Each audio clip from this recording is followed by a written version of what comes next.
Hi, I'm David Miller, and I'm here to introduce a series of mini lectures on Shakespeare's Romeo and Juliet.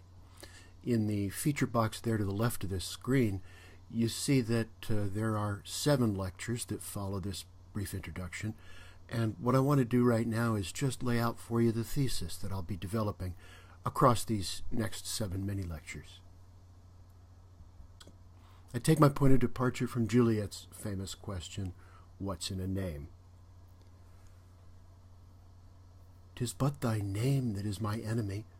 Thou art thyself, though not a Montague." What's Montague? It is nor hand, nor foot, nor arm, nor face, nor any other part belonging to a man. Oh, be some other name. What's in a name? That which we call a rose, by any other name would smell as sweet.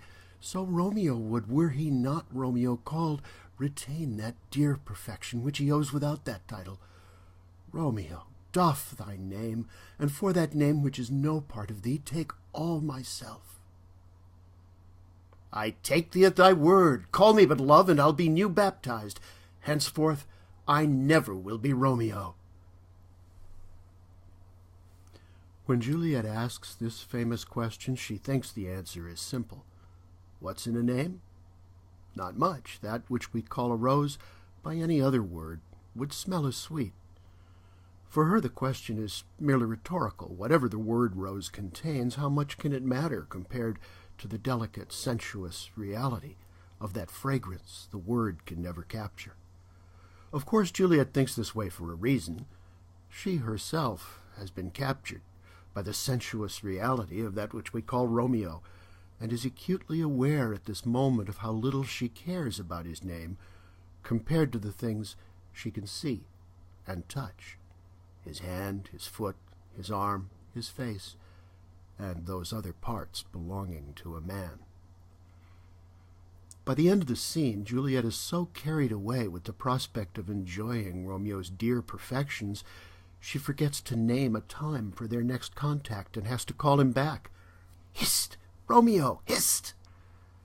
Now, if Romeo really had taken her at her word, as when he proclaims, "I never will be Romeo," Juliet would now be unable to call him. Her quandary might then recall that of the illiterate servant Peter, sent to bid guests to the Capulet feast with a list of names he cannot read. That, ironically, is how the lovers first meet. If Romeo were now truly unnameable, Juliet might have to rethink her theory of names. There must, after all, be something in them.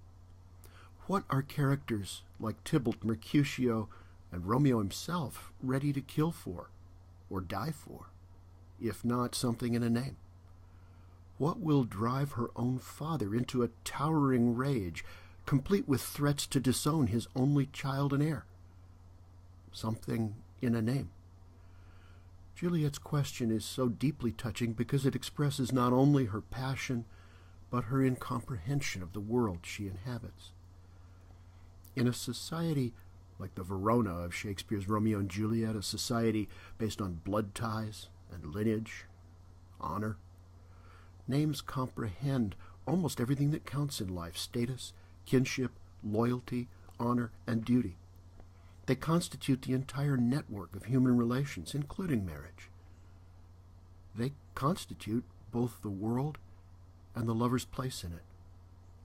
By defying the structure of their world, Romeo and Juliet consign themselves to a place outside it, and the name of that place turns out to be death.